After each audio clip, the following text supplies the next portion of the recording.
Vous écoutez Parler Cuisine, le podcast qui vous aide à mieux cuisiner, avec Marc et Guy.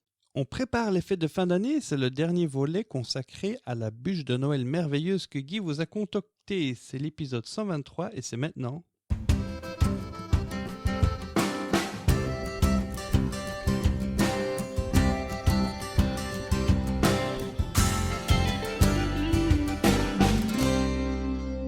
Madame, mademoiselle, monsieur, bonjour. Au micro, c'est Marc et je vous retrouve pour ce nouvel épisode de Parler Cuisine avec notre expert national Guy. Bonjour Guy. Bonjour Marc. Et comme je disais en préparant cet épisode à Guy, en fait, ce podcast, je l'ai fait, c'est pour pouvoir permettre au monde de bénéficier des connaissances encyclopédiques de Guy.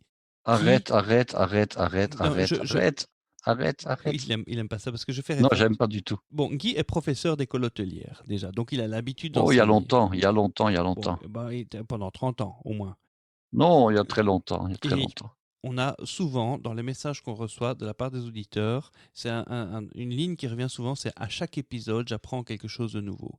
Alors, à l'épisode précédent, j'ai appris quelque chose de nouveau. À l'épisode encore avant, j'ai appris quelque chose de nouveau. Et tu nous avais parlé donc de la crème au beurre, que je connaissais brièvement quand même, juste pour en avoir lu ce que j'ai lu. De la crème au beurre au sucre cuit, en fait. Voilà, au sucre cuit. Et Voilà. puis, là, tu nous as parlé la dernière fois de la génoise, biscuit de Savoie et... Et du biscuit duchesse. Et du biscuit duchesse, avec la différence qu'il y a entre les trois, alors que c'est les mêmes ingrédients quasiment. Mhm. C'est quand même terrible, hein. En cuisine, on peut faire on parle des mêmes ingrédients, on arrive à des résultats totalement différents. Ben, le résultat dans ce cas-ci est quand même, je dirais, relativement similaire, mais le moyen d'y arriver est un peu différent puisqu'il y avait plutôt une petite différence au niveau des ingrédients et une petite différence au niveau de la technique. Mais enfin, voilà, on Bon. arrive à peu près au même résultat à la fin. Tout ça, c'était pour arriver au résultat final que tu vas nous présenter dans cet épisode-ci, qui est la finalisation du gâteau de la bûche, donc de la bûche merveilleuse. Alors pourquoi est-ce que je l'ai appelé comme ça? Tout simplement parce que il va y avoir à la fois une intégration de meringue française dans le dessert et que je vais utiliser, pour moi, ce qui est la meilleure des crèmes, c'est la crème mousseline.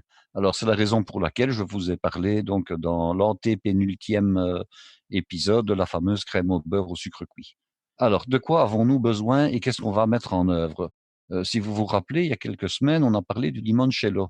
Alors, le Oui. limoncello, c'est donc une liqueur de citron. Je vous ai donné la recette.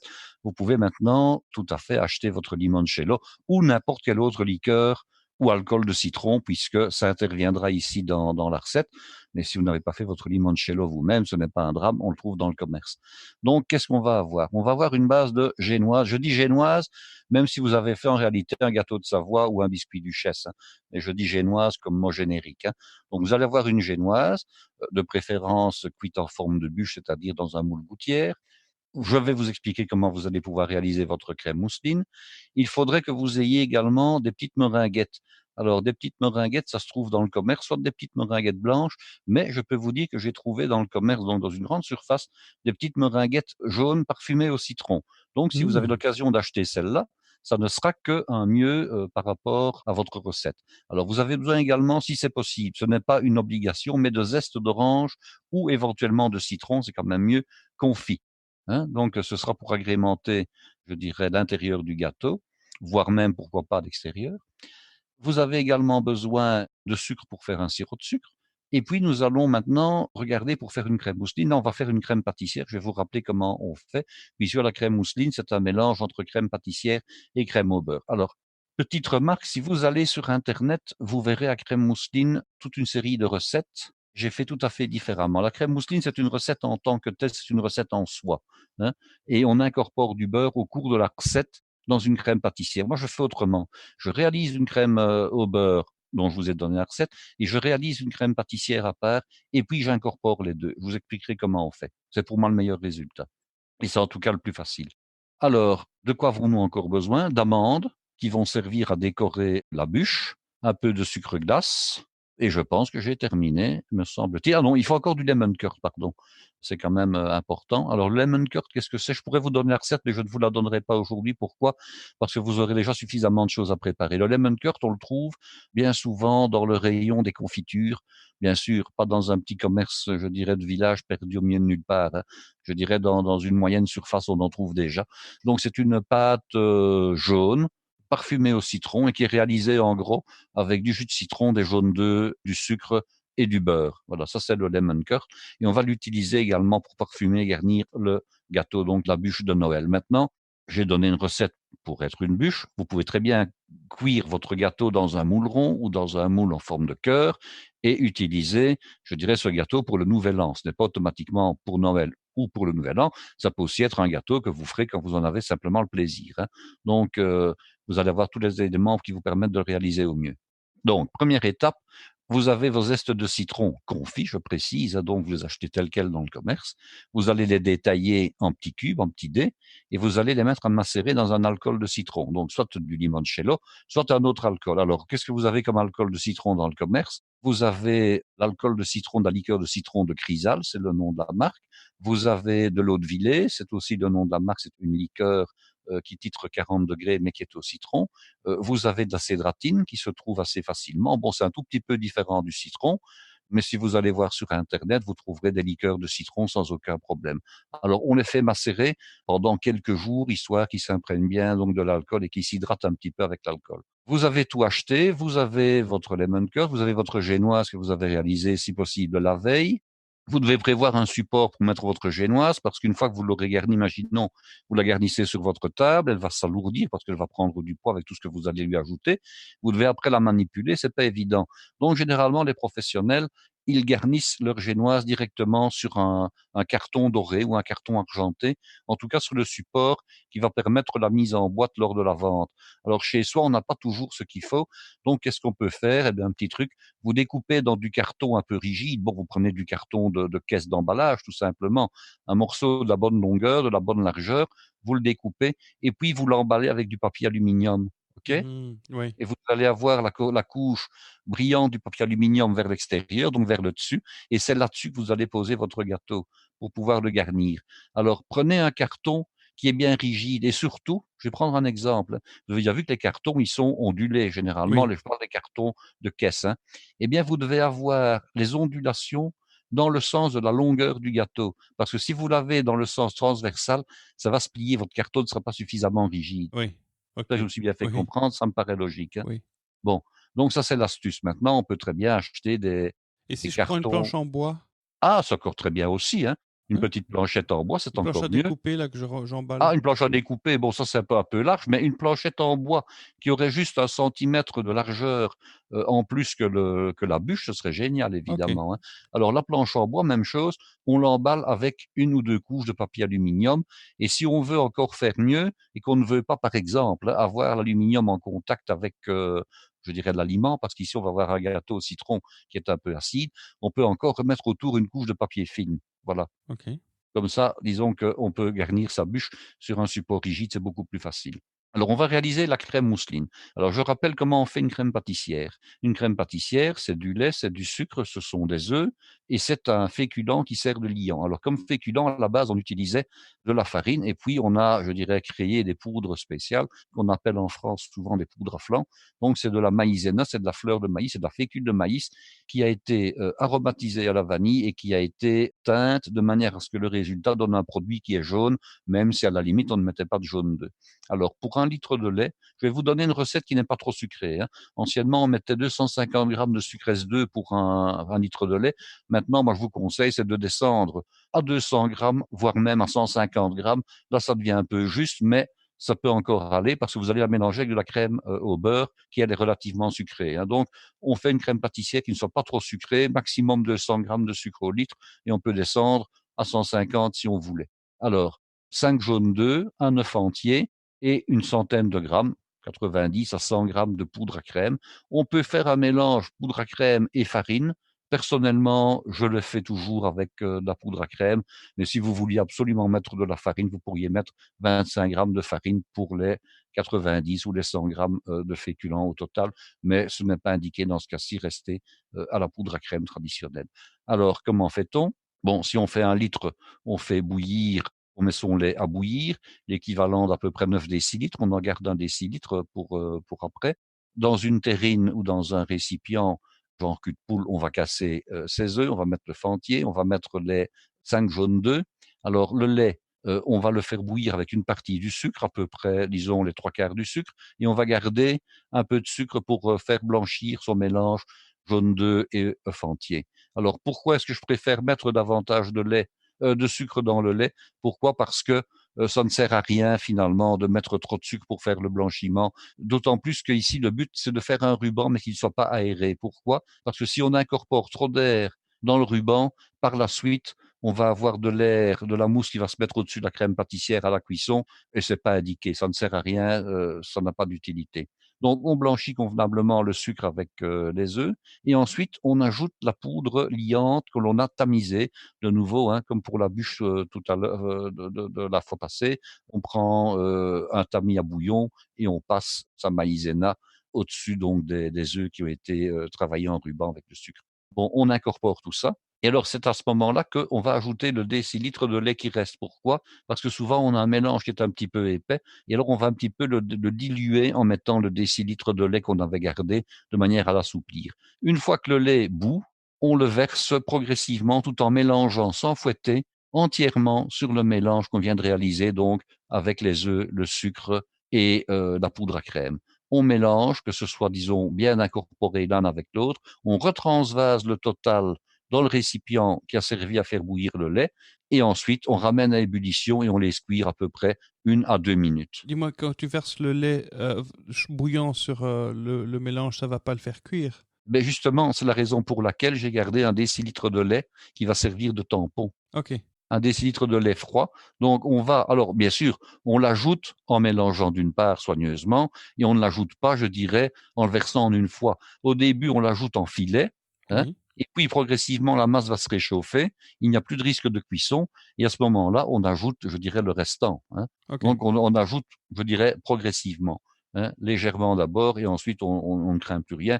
Lorsqu'on a déjà mis la moitié du lait, on peut rajouter tout le reste, il n'y a plus aucun problème. Le tout, c'est de mélanger soigneusement au fur et à mesure, hein. Ok. Alors, on fait bouillir pendant, je dirais, 1 minute. Si c'est de la maïzena, donc de la fleur de maïs ou de la poudre pudding, il n'y a aucun problème, 1 minute, c'est cuit. Si par contre, on a mis de la farine et qu'on a fait une recette un petit peu plus à l'ancienne, à ce moment-là, il est nécessaire de faire cuire pendant, je dirais, à peu près 5 minutes, hein. Et c'est pour ça que je déconseille de mettre de la farine, parce que la farine nécessite une cuisson plus longue, et c'est un produit qui brûle très, très vite, hein. Une crème pâtissière, d'abord, il faudra que vous mélangiez en permanence, mais elle a tendance à brûler très vite au fond de la casserole, surtout si le feu est un peu vif, hein. Donc, en utilisant un produit qui nécessite une cuisson beaucoup plus courte, donc 1 minute, je dirais, vous diminuez les risques de caramélisation de la crème pâtissière dans le fond de la casserole. Alors, il faut la débarrasser. Alors, vous devez la débarrasser où? Eh bien, dans une plaque, je dirais, en inox ou en verre, avec une surface la plus grande possible, de manière à ce que le refroidissement soit le plus rapide possible. Et si tu mets cette plaque au frigo d'abord, ça Oui, améliore? éventuellement, ce n'est pas plus mal évidemment, hein, mais on va quand même verser quelque chose qui est à 100 degrés, je dirais sur une plaque. Alors si c'est une plaque en pyrex, il y a pas de problème. Si c'est une plaque en verre traditionnelle, elle pourrait toujours avoir un coup de chaud-froid, donc elle Oui. pourrait se fendre. Moi, je préconise, alors ce sont des récipients qu'on trouve très facilement, ce sont des récipients semi-jetables en aluminium et qui servent au départ à faire des lasagnes collectives. Ah oui. Ce sont des bacs comme ça qui font à peu près, je dirais, 35 centimètres de long sur une bonne vingtaine de large. Et ce sont des ustensiles qu'on peut utiliser, je dirais, sans aucun problème, 3, 4 fois, Ok, oui. Il faut et bien qui les sont très laver, oui. pratiques. Ah, il faut bien les laver, Ok. évidemment. Idéalement, il ne faut pas avoir fait de lasagne dedans, il faut s'en servir uniquement, je dirais, uniquement pour ça. Ça s'achète neuf sans aucun problème dans toutes les grandes surfaces où on vend un petit peu Oui. d'articles de cuisine. Alors, donc, vous étalez votre crème pâtissière, et alors, directement, vous la filmez au contact. Ça, c'est très important. Filmer au contact, qu'est-ce que ça veut dire? Bon, on va étirer une feuille de papier film, donc de papier alimentaire plastique, hein, donc de film transparent, et on va bien plaquer la feuille de plastique sur la crème. Alors, ça a un gros avantage, c'est que bon, du fait que la feuille de plastique va être plaquée sur la crème, je dirais, elle va refroidir aussi vite que s'il n'y en avait pas. Ça, c'est une première chose. Et deuxièmement, vous allez empêcher la condensation. Et alors, en empêchant la condensation, vous limitez le risque de prolifération de bactéries. Ça, c'est un avantage.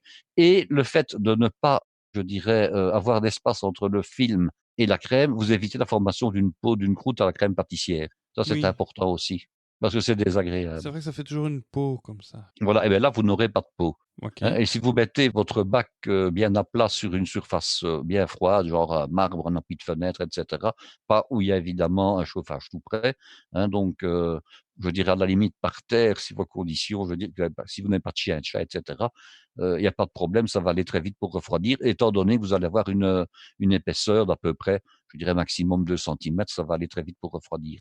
Alors, comment fait-on maintenant pour incorporer sa crème pâtissière à la crème au beurre? Alors, il est important, c'est que les 2 produits soient à la même température tempérée. Donc, vous avez votre crème au beurre qui est à bonne consistance, qui est foisonnée, qui a été fouettée, que vous avez éventuellement même fait à l'avance et que vous avez remis à température. Donc, c'est pas obligatoire de faire la crème au beurre le même jour, hein. Vous pouvez très bien faire votre crème au beurre qui est simplement remise à température ambiante et qui est bien souple. Elle doit vraiment être, je dirais, à température d'utilisation, tout simplement. Votre crème pâtissière doit être refroidie sans être glacée. Pourquoi?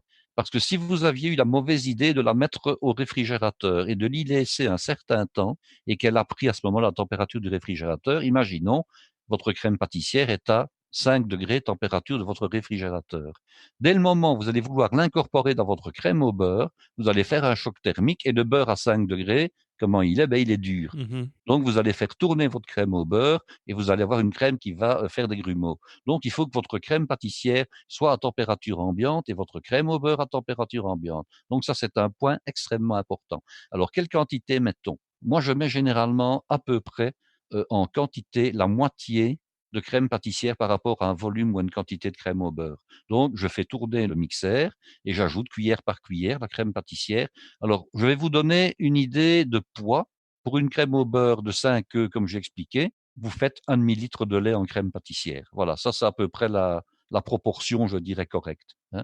Et alors, vous incorporez progressivement la crème pâtissière tout en fouettant, hein, et vous allez avoir une crème mousseline extraordinaire. Une crème mousseline qui va être aérienne, qui va être géniale, qui va être suave, qui va être... Je ne connais pas de crème à farcir un gâteau qui soit meilleure que celle-là.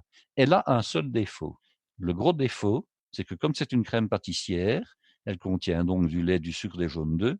Si vous laissez votre gâteau, une fois qu'il est garni à température ambiante, trop chaude et trop longtemps, c'est un véritable nid à bactéries. Ah, Et ça, il ça faut tient être... pas longtemps, quoi. C'est-à-dire que ça tient, mais le problème, c'est que ça peut, je dirais, tourner mal, si je peux expliquer, Donc, faut je peux avoir les mains m'exprimer bien ainsi. propres, utiliser des Ah, il faut ustensiles très travailler, propres. Il il faut. faut travailler dans des règles d'hygiène Ok. extrêmement importantes.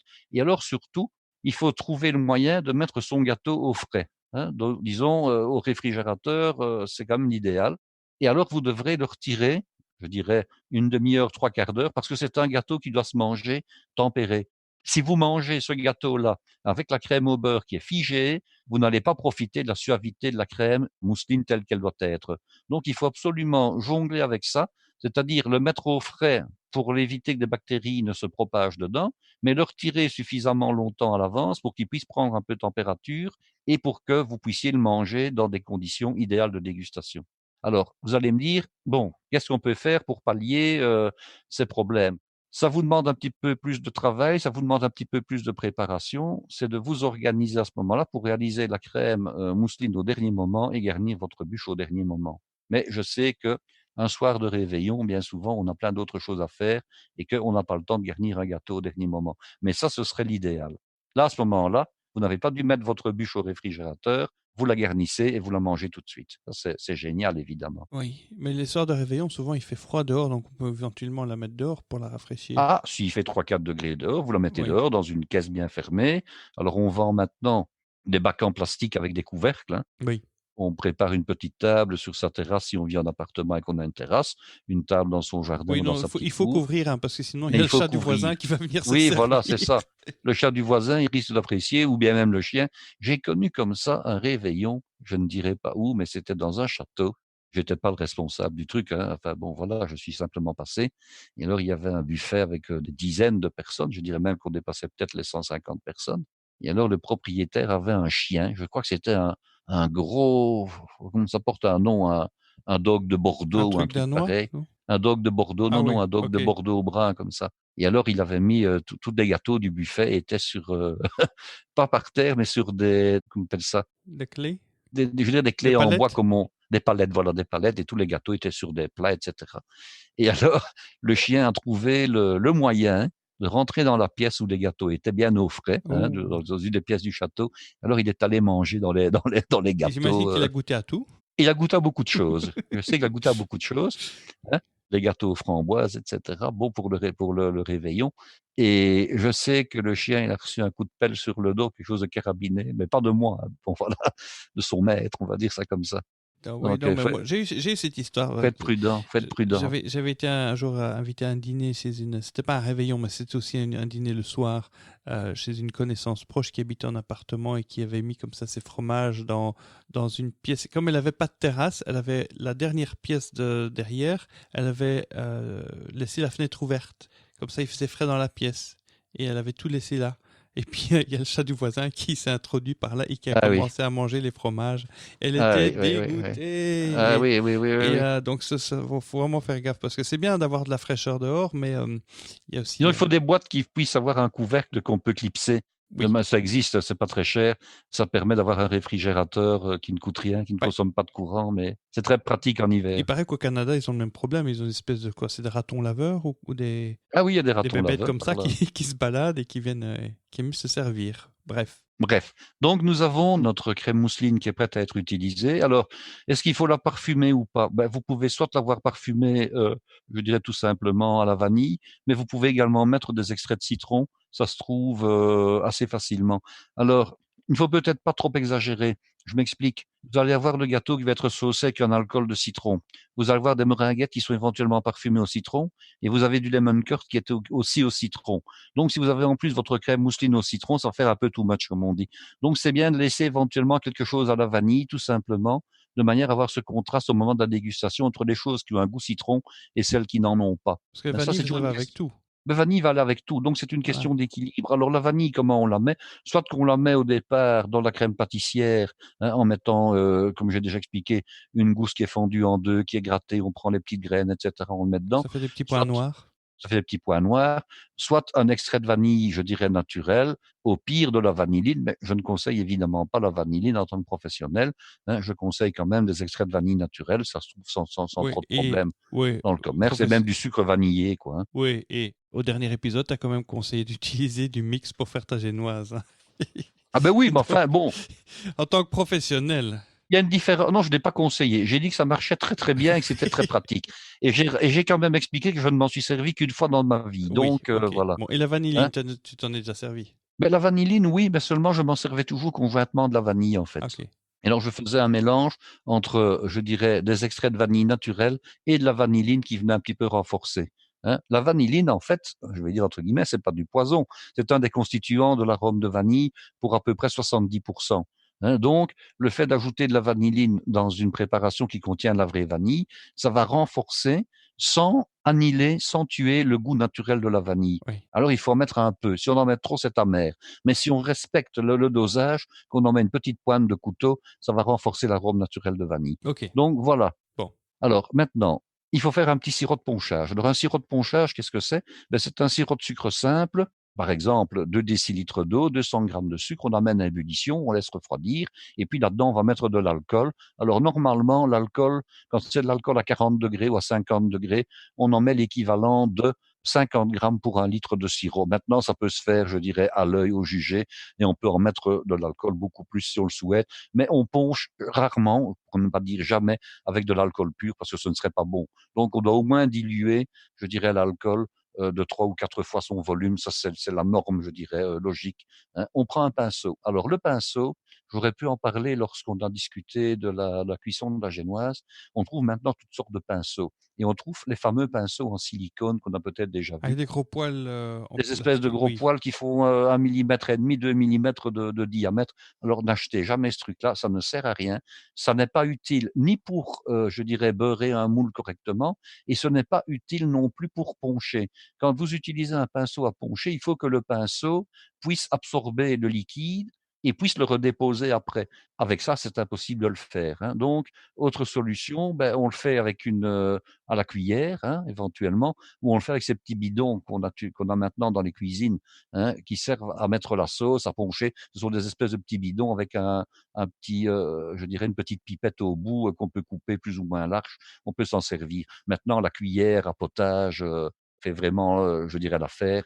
Le tout, c'est de poncher, donc de saucer son gâteau régulièrement, ni trop ni trop peu. Il faut encore qu'il puisse garder une certaine texture, une certaine, dureté, une certaine résistance. Si vous ponchez trop, vous avez un genre de baba au rhum et votre gâteau ne tient pas. Donc, il faut saucer le gâteau, on va dire raisonnablement. Alors, puisque j'ai dit qu'un pinceau ne convenait pas, quels sont les pinceaux qui conviennent? Ben, il y a des pinceaux en poils synthétiques qui sont normalement obligatoires maintenant, hein. Il y avait des pinceaux, mais qu'on utilise encore, hein, en poil, je dirais, traditionnellement, c'est soi-disant du poil de martre. En réalité, c'était du poil de sanglier qui avait été traité Ou chimiquement de pour poils de être porc. souple, ou du poil de porc, hein, Ouais. sanglier ou porc. Mais les porcs n'ont quand même pas beaucoup de poils, donc c'est quand même plutôt, paraît-il, du sanglier. Alors le défaut des poils naturels, et c'est pour ça qu'on les a bannis en principe, c'est que les cheveux, les poils sont creux. Et on a suspecté les poils donc de contenir des bactéries, je dirais, dans le tube, hein. Alors bon, je pense Oui, mais on n'a sincèrement, encore jamais identifié un mort à cause de ça. voilà, c'est ce que j'allais dire. Je pense C'est ça. sincèrement qu'avant de supprimer, je dirais, les pinceaux en fibre naturelle, je dirais, animale, il y a plein d'autres choses qui sont bien plus dangereuses et qu'on aurait pu et qu'on pourrait encore, supprimer. Je pense effectivement qu'il n'y a pas vraiment eu de On va mort. encore crier au complot, Oui, voilà. hein, parce que c'est encore les agences de sécurité alimentaire qui ont succombé au lobby industriel des gens qui fabriquent les poils synthétiques, c'est ça? Ben, je ne sais pas si c'est ça maintenant, depuis quelques années, depuis maintenant 20 ans, hein, on fait la chasse à plein de choses. On fait la chasse aux planches en bois, hein, qu'on remplace par les planches en nylon et puis on se rend compte que les planches en nylon sont, plus dangereuses parce que, les rainures qu'il y a dans les planches en nylon, ben, elles gardent les bactéries. Par contre, la planche en nylon, on peut sans aucun problème la désinfecter à l'eau avec de l'eau de javel, hein, tandis que la planche en bois, elle va prendre le goût de l'eau de javel. L'autre avantage, c'est que la planche en bois, on peut la raboter, la remettre, disons 2 fois par an, on enlève une fine couche d'1/2 millimètre et on la remet à neuf. Bon, finalement, moi j'ai les 2, j'ai des planches en bois, j'ai des planches en plastique. Je me sers aussi bien de l'une que l'autre. Le tout, c'est de nettoyer correctement sa planche et le pinceau, c'est la même chose, hein.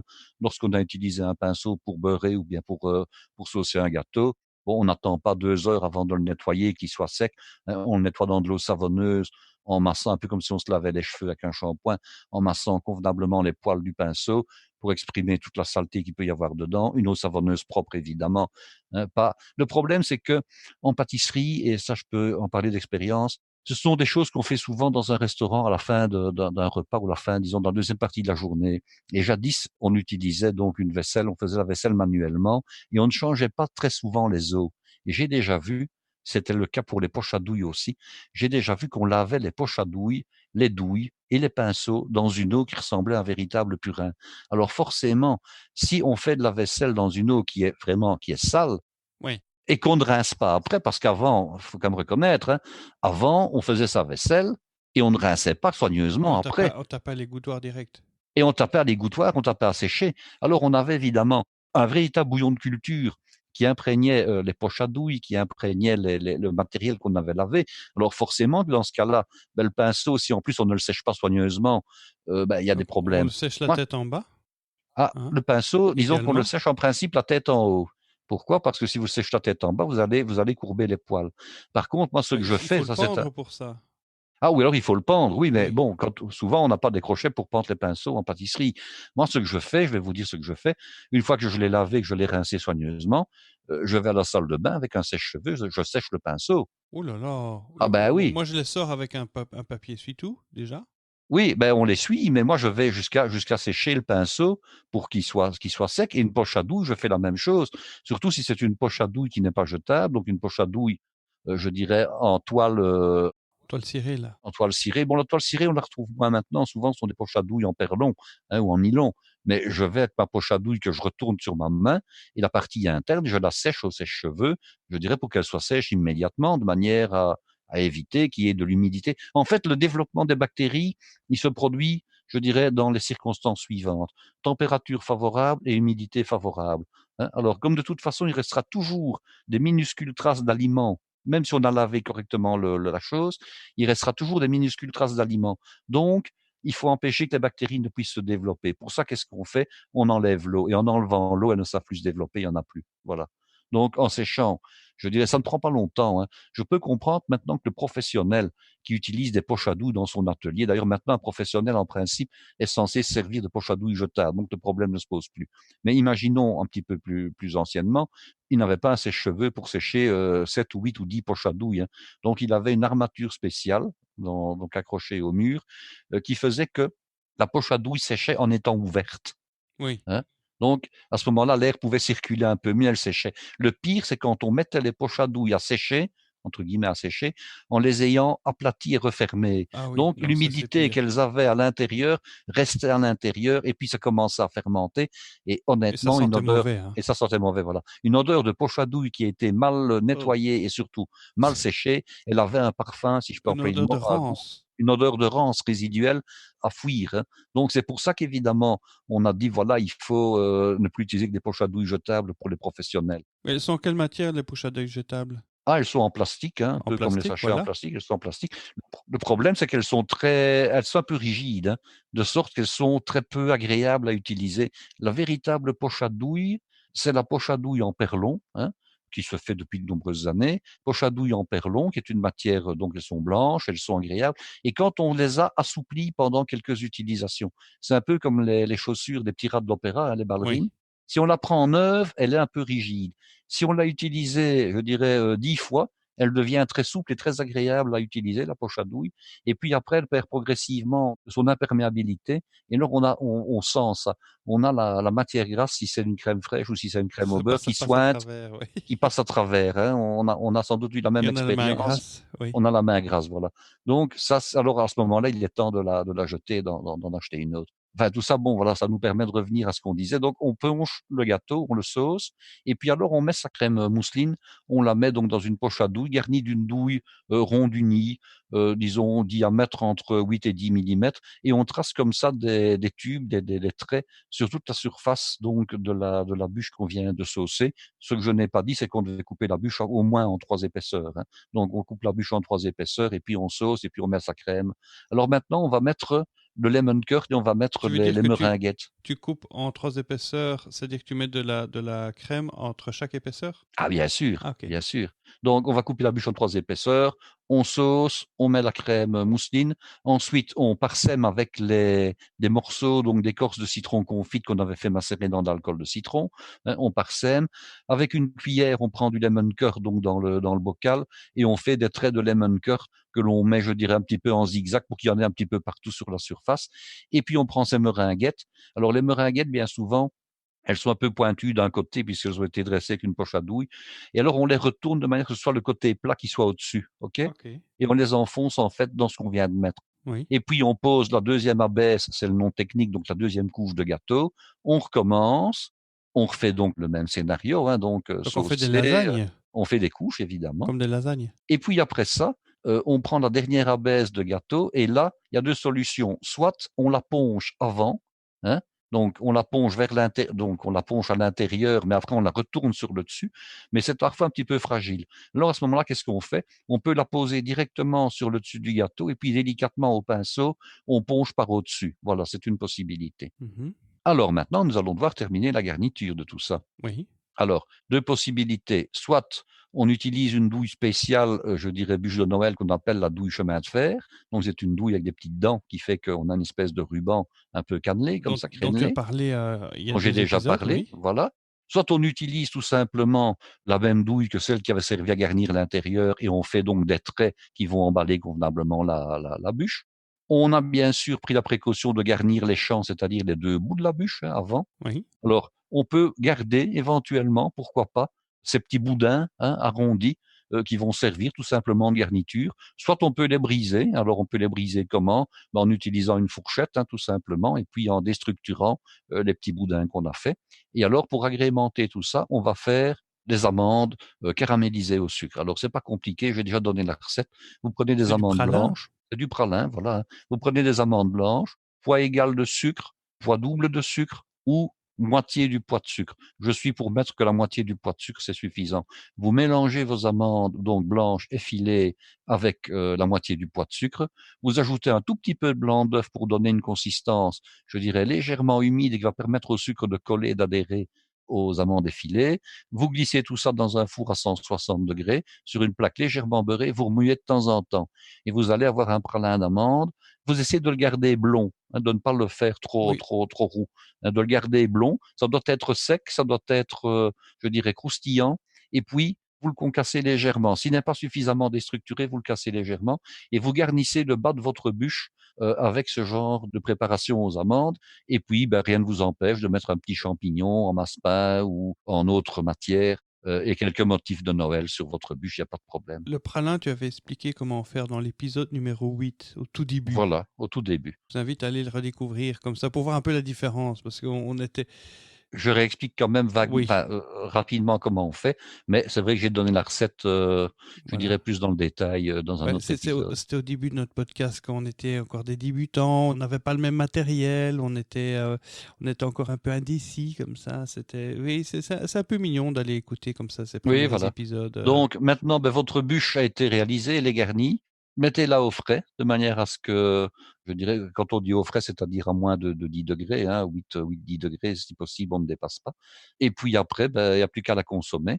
Alors la consommer, comme j'expliquais, vous devez la retirer facilement une demi-heure, 3/4 d'heure, je dirais, de son endroit de garde et la remettre à température dans la cuisine. En principe, la cuisine étant chauffée, elle va se mettre à température. Et surtout, une fois que vous l'avez coupée, dans votre assiette, si elle est un tout petit peu trop froide et que la crème n'est pas ramollie, vous attendez 3 minutes ou 5 minutes ou 10 minutes pour la consommer une Je fois le que la crème tempère, oui. est tempérée. Parce qu'il y a vraiment une différence. Il y a un monde entre le fait de la déguster si la crème est figée ou si la crème est à température, je dirais, où elle est ramollie, où elle est suave. C'est vraiment un monde de différence. J'en parle d'expérience. Si vous voulez vraiment profiter de cette bûche merveilleuse, vous devez la consommer tempérée. Le mieux, c'est encore de la servir sur assiette et puis d'attendre un petit peu qu'elle se tempère. Alors, est-ce qu'on peut l'accompagner de quelque chose? Ça, c'est une bonne question. Un petit champagne? Ah oui, mais je parlais au niveau de l'assiette, moi, Ah, déjà, ici. pardon, oui. J'avais juste une question avant, parce que tu me dis ces bûches merveilleuses, donc tu fais référence aux merveilleux. Est-ce qu'on pourrait mettre des copeaux de chocolat noir, par exemple, Mais non, dessus? j'allais justement y arriver. Ah, ok, donc, J'allais y pardon. arriver. J'allais y Pardon, arriver. Alors, oui, vas-y. qu'est-ce qu'on peut mettre? On peut mettre des copeaux de chocolat, effectivement, c'est donc ce que j'allais expliquer, des copeaux de chocolat, soit des copeaux de chocolat blanc, soit des copeaux de chocolat au lait, soit des copeaux de chocolat noir. Alors, citron et chocolat, ça marche très bien ensemble, donc il n'y a pas de problème. Maintenant, lorsque je voulais réaliser de superbes beaux copeaux, mais là, je dirais que c'est peut-être un petit peu moins, comment expliquer ça? À l'intention de la ménagère qui reçoit, où il y a 8 personnes. Je parle ici, lorsqu'on a 25-30 personnes, ça devient intéressant. C'est d'acheter une grande plaque de chocolat. Alors, le chocolat qui marchait le mieux pour faire des grands copeaux à la minute, avec un grand couteau qu'on appelle un chef, c'est le chocolat qui est le chocolat au lait. Il est légèrement plus tendre que le chocolat noir et il donne un très beau résultat. Il donne des copeaux qui sont magnifiques.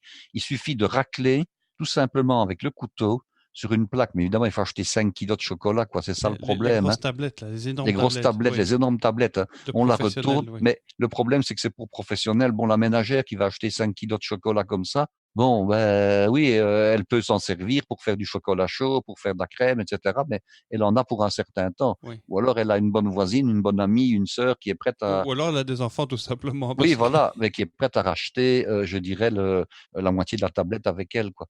Alors bon, ça demande aussi un petit peu de technique. Il faut avoir un bon tablier, surtout parce qu'on a vite du chocolat sur soi. Faut pas faire ça en smoking, ça quand même. Faut avoir un bon tablier, voire même le doubler, parce que Oui. à un moment donné, avec la cuisse, on a le chocolat qui est à peu près à la même hauteur et qui va fondre. Donc, on racle comme ça avec le couteau dont on tient la lame tout à fait à la verticale. On racle comme ça sur la longueur des copeaux immenses et après on les prélève avec, je dirais, une palette de peintre en inox, hein, donc les palettes à mastiquer là. Hein. On prélève comme ça le volume de copeaux, hein, de grandes bandes de chocolat et on le dépose sur la bûche. Hein, sur chaque assiette à ce moment-là, hein. On dépose ça sur la bûche, ça forme un volume terrible et c'est génial à manger. Alors, autre chose qu'on peut faire, c'est faire une crème anglaise il peut aller accompagner la bûche. Elle sera déjà moelleuse, la bûche, pas de problème. Et si vous avez fait votre crème à la vanille, hein, votre crème mousseline, vous pouvez très bien parfumer la crème anglaise légèrement avec l'alcool de citron à ce moment-là. Hein, il n'y a pas de problème, ça marchera évidemment très très bien. C'est tout? Donc voilà, au niveau de l'accompagnement, voilà ce que je pouvais en dire. Hein, au niveau des choses qu'on pouvait donc encore ajouter au niveau de Et donc comme vin? la bûche. Comme vin, là c'est peut-être un petit peu plus compliqué parce que vous allez avoir, bon bien sûr le champagne va rester un grand classique. Hein. Contrairement à ce qui se faisait au début du siècle on faisait du champagne doux. Hein. D'ailleurs maintenant, oui, le demi-sec, ça il est encore d'actualité. Mais on faisait réellement du champagne doux, donc du champagne sucré. Oui, oui. Ah. C'est resté dans le goût des Américains, paraît-il. Quand je vais en Champagne, je demande un petit peu à la maison que je visite s'ils font du champagne doux. Et ils me disent, on en fait encore ou on n'en fait plus. Mais je dirais qu'il n'y a plus que quelques maisons qui font encore du champagne doux. Et c'est vraiment sur commande spécifique. Tu sais ce que j'ai vu en supermarché et j'étais choqué. J'ai failli en prendre. D'ailleurs, il faut que j'en prenne maintenant que tu en parles. En dessous du Tokai, c'est du Tokai mousseux.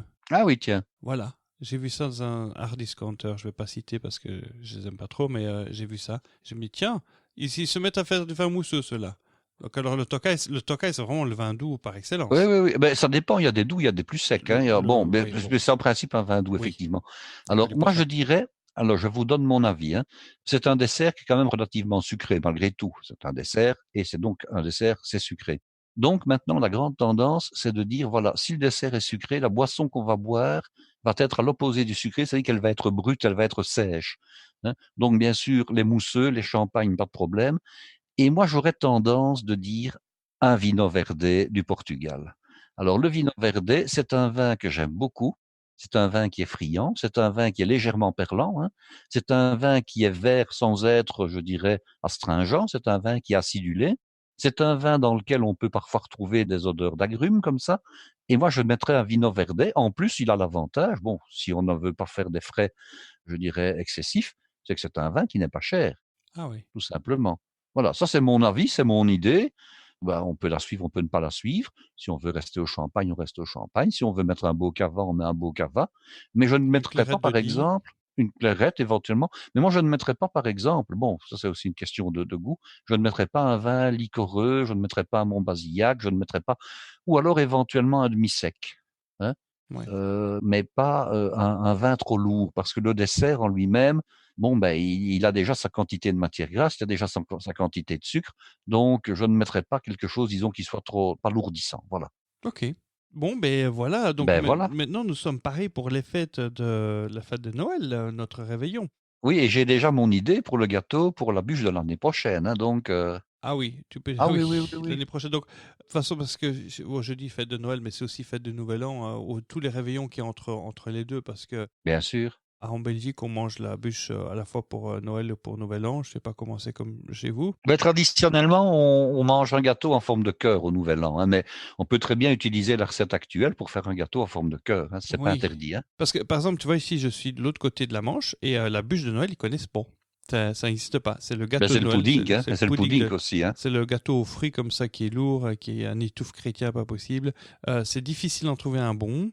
Eux, ils raffolent de ça. Pour eux, c'est extraordinaire. Je suis resté un peu attaché à ma bûche de Noël, moi. C'était quand même une tradition que j'aime beaucoup. Et puis, c'est surtout que quand on est, comme on a une vie sociale active, il y a le réveillon en famille, et puis il y a le lendemain, le jour de Noël, et puis après aussi la fête avec les amis, et puis avec les collègues, et puis avec les gens du club, et avec les amicales de Sissi et de ça, et ça peut s'étaler comme ça en France, enfin en tout cas en Belgique, on peut étaler les fêtes de fin d'année encore jusqu'à après le 10 janvier, quoi. Oh, facilement. Voilà. Dans le pays où j'habite maintenant, en Angleterre, pas de fête de Noël avant le 1er décembre. Et du 1er au 25 décembre, tout le monde fait sa fête de Noël, même au boulot. Donc c'est très, très, très, très chargé pour les restaurants qui font tous des menus spéciaux pour ça. C'est quasiment impossible de trouver une réservation parce que tu as tous les collègues, tous les amis, tout le monde fait ses fêtes de Noël. Et à partir du 26 décembre, plus rien. C'est fini.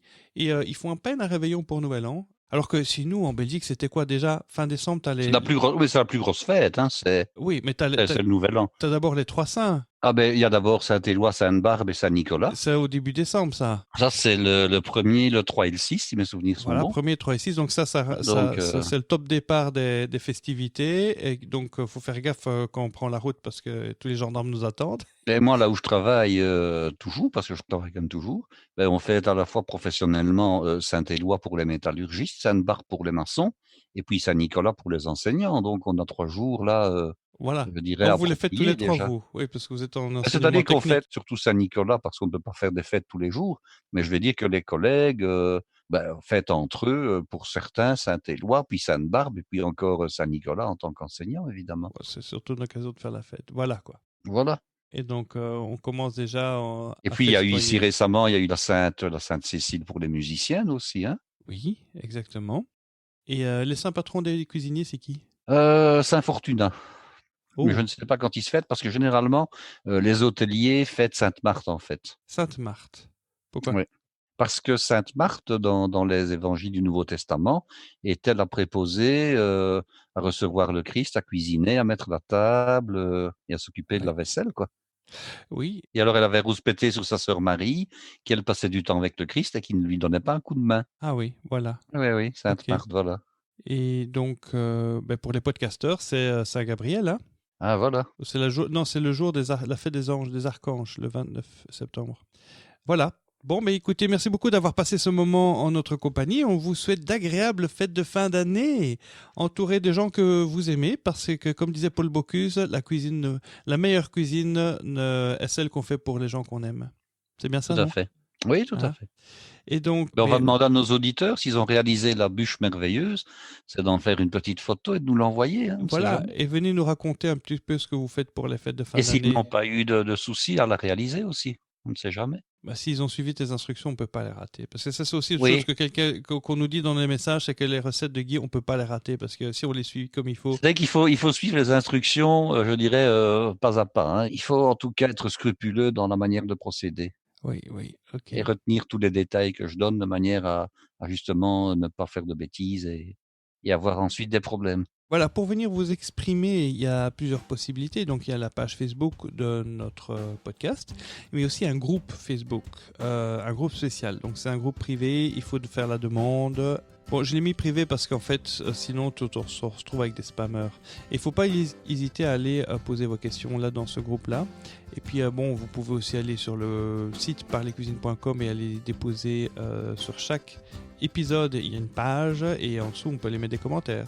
Ou alors, on peut aller envoyer les commentaires sur Twitter, sur Instagram aussi, par exemple. Donc, et puis aussi l'email question@parlescuisines.com. Donc, c'est pas les occasions qui manquent de rentrer en contact avec nous. Et on vous répondra dès qu'on voit le message et puis dès qu'on a la réponse. Alors, parfois, ça peut prendre du temps parce que si la question est pour Guy, c'est moi qui gère tous les contacts parce que Guy essaye d'être le moins connecté possible. C'est quelqu'un qui est très fort demandé. Et donc, Et nous allons commencer l'année, il faut le dire, nous allons commencer l'année en répondant à des questions de nos auditeurs. Voilà aussi. Tiens, d'ailleurs, j'avais une question. Est-ce qu'on pourrait faire un épisode sur... parce que depuis que j'entends qu'on parle... Parce que tu m'as mentionné de manipuler du chocolat avec un smoking blanc. Et ça m'a fait penser à cette scène du Père Noël est une ordure, là où tu as oui, avec le clouk. Le clouk, oui. Qu'est-ce que c'est? Ça et clouk. Ça et clouk. Ça et clouk. Et je m'étais toujours demandé si tu pouvais me sortir la recette du Dubichut Sofia. Ben, la recette du Dubichut Sofia, elle existe sur Internet, hein. Il y a plusieurs internautes, et j'ai déjà regardé, qui ont recréé le Dubichut Sofia. Et alors, il y en a notamment une des recettes qui ressemble, en fait, ça ressemble en fait à des crottes de chien, avec un petit peu de sucre impalpable autour. Donc, c'est une pâte à truffe qu'on peut réaliser un petit peu comme on veut. Et puis après, on la on l'adresse à la poche à douille ou pas à la poche à douille. On peut très bien l'adresser simplement avec une cuillère à café. Et puis lorsqu'elle est figée, on a un peu de sucre impalpable dessus. Et alors on a l'impression d'avoir une espèce de truffe, mais dont l'aspect est un peu rebutant, tout simplement. Tout simplement. Oui. Mais je pourrais regarder pour étudier une recette comme ça. J'ai pratiqué il y a de très nombreuses années une recette de truffes avec du pruneau dedans et ça donne un très bon résultat. En fait, on prend des pruneaux secs, on les fait macérer un tout petit peu dans de l'armagnac, parce que pruneau et armagnac, ça fait un très bon mélange, c'est du même endroit, dans le sud-ouest. Alors on les cautérise. Alors on ajoute du chocolat, on ajoute un peu de beurre, mais ça je devrais regarder les proportions. Ils font une friandise comme ça en Pologne, c'est du pruneau comme ça qui est trempé dans du chocolat. Oui, mais ici le pruneau est déstructuré, il n'existe plus, il est vraiment fondu dans la ganache. Oh là. Donc on le cautérise, ensuite on ajoute donc de la ganache, et puis alors on dresse ça un peu comme on veut finalement, on pourrait faire ça, on dresse ça un petit peu comme on veut. Une fois que c'est figé, on ajoute un peu de sucre impalpable pour donner un aspect un petit peu bizarroïde. Alors je ne vous dis pas, si on ajoute des graines de certains fruits secs dedans, ce que ça peut donner comme aspect. Wow. Oui, effectivement. Ouais. C'est bon, c'est fin, ça se mange sans faim. Oui, tout à fait. Ok, bon, si vous voulez nous faire un cadeau de Noël, c'est avec plaisir que on sera très content de le recevoir. Vous allez sur parlercuisine.com, vous allez tout en bas de la page d'accueil. En dessous, vous pouvez nous payer un verre. Il y a déjà quelques auditeurs qui nous ont payé des verres et sachez qu'on va les boire à votre santé. Bon, on va se retrouver en 2020 là, bientôt. En tout cas, nos auditeurs, nous on va se retrouver un peu avant, j'espère. Oui, on va faire une petite pause pour les fêtes peut-être, non ? Je sais pas, moi il me semble qu'on peut toujours faire nos enregistrements et puis c'est quand même diffusé au mois de janvier. Oui, voilà. Mais enfin, en tout cas, là c'est les fêtes de Noël qui arrivent. Qu'on vous souhaite, les fêtes de fin d'année, qu'on vous souhaite. Les meilleurs du monde. Voilà, exactement. Et bon appétit. Que vos attentes les plus importantes soient réalisées à tout point de vue. Voilà. Bon, les vœux de fin d'année, on va attendre un petit peu parce que il paraît que c'est pas bon de les donner avant. Ah voilà. On les donnera après. Oui. Ok, super. Bon, on va laisser les gens maintenant. À la prochaine fois. Oui, au revoir.